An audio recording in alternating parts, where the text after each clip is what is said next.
Yung sa pa nato ni Pukaw, di nagadot ni siya musulti.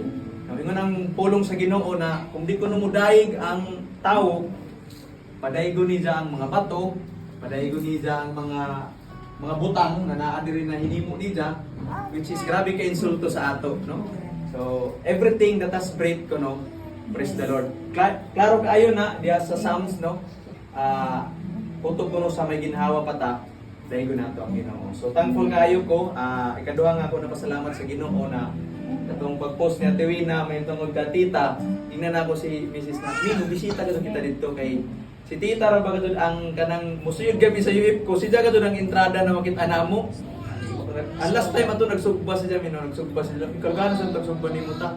So si jaga kadud ang permiro namo maaminan. Si Diyan namo permiro may istorya sanan pagawas sab namo, si sab ang last namo may istorya pagawas, no?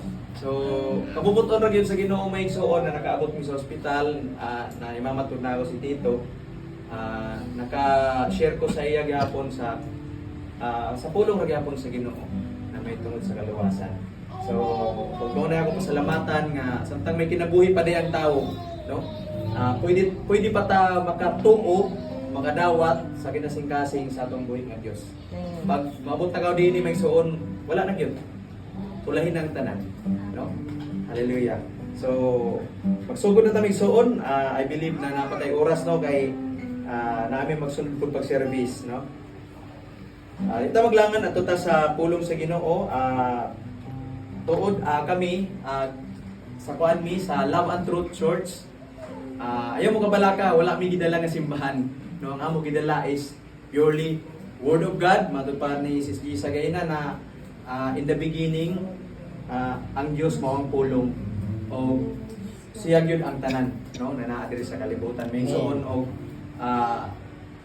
non-denomination, wala mi gidala nga simbahan, no, o nili pulong gyud sa Ginoo og labaw sa tanan si Jesus may suon og yun sa pagbago si Jesus sa mo mga kinabuhi.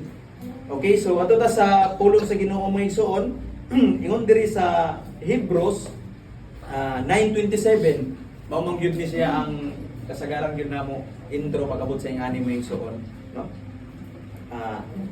Kung naamoy mga pulong, naamoy balang sulatan mas maayo, pero paminaw na lang mo sa mga walay dala na Bible. Ingon diri may igsoon sa mga Hebrehanon chapter 9 verse 27, ug maingon nga ang tawo ginabut-an nga mamatay sa makausara ug tapos ni ana mao ang hukom.